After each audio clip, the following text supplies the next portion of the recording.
അപ്പോഴേ എൻ്റെ എല്ലാ പ്രിയപ്പെട്ടവരോടും നല്ലൊരു ഞായറാഴ്ചയാവട്ടെ കേട്ടോ. രാവിലെ പള്ളിയിൽ പോകുന്നതിന് മുന്നേ കുറച്ച് മീൻ കിട്ടിയെന്ന് വെച്ചാൽ ചാള, അതൊക്കെ ഇവിടെ കിട്ടുന്നുള്ളൂ. മീൻകാക്ക കൊണ്ടുവന്നത് ഞാൻ വെട്ടിക്കഴുകാണ് കേട്ടോ. പിന്നെ അത് കഴിഞ്ഞതിന് ശേഷം കുറേ വറുക്കാൻ എടുത്തു വെച്ചു, അത് വറുക്കുകയാണ്. പിന്നെ ഇന്നലെ റിസൾട്ട് വന്നു, ഞങ്ങൾക്ക് പരാജയമായിപ്പോയി കേട്ടോ. കാരണം ഹസ്ബൻഡ് 10-25 വർഷമായിട്ട് ഇതിലാണെങ്കിൽ ആദ്യമായിട്ട് നിൽക്കുക. ഒരു 10 വർഷമായിട്ട് നിന്ന ഒരാൾ തന്നെയാണ് ചേച്ചി. അവർക്ക് ഒരു എക്സ്പീരിയൻസ് ഒക്കെ ഉണ്ടല്ലോ. നമുക്ക് അടുത്ത പ്രാവശ്യം നോക്കാം. ഇത് എനിക്ക് കഴിക്കാനുള്ള ചോറാണ് ഞാൻ എടുത്തു വെക്കുന്നത് കേട്ടോ. അന്ന് ഉച്ചക്കത്തേക്കിനുള്ള കറിയൊക്കെയാണ്, ഇത്രയൊക്കെ ഉള്ളൂ. കറിയും ഞാൻ രാവിലെ ഇത് ചെയ്ത് വെച്ചിട്ട് പോയതാണ്. പള്ളിയിൽ പോകുന്നതിന് മുന്നേ ഇത് സ്പീഡിൽ ചെയ്ത് വെച്ചിട്ട് പോവാണ്. അപ്പോൾ വന്ന് നമുക്ക് പള്ളിയിൽ ചായയൊക്കെയുണ്ട്, ചായയും എന്തെങ്കിലും കടിയുണ്ടാവും. അത് കഴിച്ച് കുഞ്ഞുങ്ങൾക്ക് വിശപ്പ് മാറുമല്ലോ, അത് കഴിച്ചിട്ട് പാത്രങ്ങളെല്ലാം കഴുകി വെച്ചിട്ടാണ് ഞാൻ പോകുന്നത്. ഞാൻ ഇതൊക്കെ കാണിച്ചു തരുന്നുണ്ട്. ഇനി ഇത് കഴുകണം. ഇത് പെട്ടെന്ന് ഞാൻ ഇതുകൂടെ കഴുകി കമത്തി വെച്ച് പോകും. വറുക്കാനായിട്ടുണ്ട് കേട്ടോ.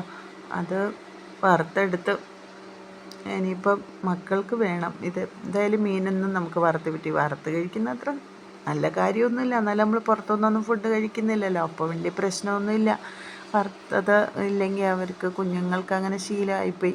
പിന്നെ നമുക്ക് നമ്മുടെ പാവയ്ക്കും നമ്മുടെ പറമ്പിലേയും കാണിച്ചു തന്നിട്ടുണ്ടല്ലോ, അതും മീൻകറിയും ഇതേ ഉള്ളൂ. ഇതൊക്കെ കൊടുത്താലും അഡ്ജസ്റ്റ് ചെയ്തോളും. പിന്നെ ഞാൻ വെറുതെ എൻ്റെ മിറ്റം ഒന്ന് കാണിച്ചു തരികയാണ് കേട്ടോ, എപ്പോഴും കാണുന്നല്ലേ. പിന്നെ അച്ഛൻ ചോറുണ്ണാൻ പോവാം. പിന്നെ അത് കഴിഞ്ഞ് ഞങ്ങൾ കുടുംബശ്രീക്ക് പോവാണ് കേട്ടോ. ഞാൻ അടുത്തൊരു അയൽക്കൂട്ടത്തിൽ 3-4 വർഷമായിട്ട് പോകുന്നുണ്ട്. എൻ്റെ മക്കൾ പിന്നെ എപ്പോഴും എന്തിനും എൻ്റെ കൂടെ ഉള്ളതുകൊണ്ട് എൻ്റെ കൂട്ടുകാരാണ് അവർ.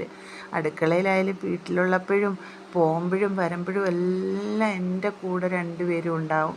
വീട്ടിലിരിക്കാൻ പറഞ്ഞാൽ അച്ഛൻ ഉണ്ടെങ്കിലും ആരുണ്ടെങ്കിലും അതിലിരിക്കത്തില്ല. അമ്മച്ചി ഉണ്ടായിരുന്നപ്പോൾ പോലും, അമ്മച്ചി ഇപ്പം മരിച്ചിട്ട് 2 മാസമേ ആയിട്ടുള്ളൂ. എന്ന് വെച്ചാൽ എൻ്റെ അമ്മായിയമ്മ ഉണ്ടെങ്കിലും അവരിയ്ക്കൂല വീട്ടിൽ, എൻ്റെ കൂടെ ഉണ്ടാവും. പക്ഷെ അതെനിക്കൊരു ബലമാണ്. അവരെയും പിടിച്ചിങ്ങനെ നടക്കുമ്പോൾ ഒരു ധൈര്യം പോലെയാണ്. ആരുമില്ലാതെ തനിച്ച് വളർന്നു വന്ന തനിച്ച് ഒറ്റപ്പെട്ടിരുന്ന എനിക്ക് ഒരു വലിയ കൂട്ടാണ്. പിന്നെ കുടുംബശ്രീക്ക് പോയിട്ട് വന്നിരുന്ന പഠിക്കുകയാണ് കേട്ടോ. അവർ പഠിക്കാനിരിക്കുകയാണ്. ഒരാൾ കളിച്ചുകൊണ്ടിരിക്കുന്നു, ഒരാൾ ഒരുപാട് പഠിക്കാനുണ്ടെന്നും പറഞ്ഞ് 2 ദിവസം.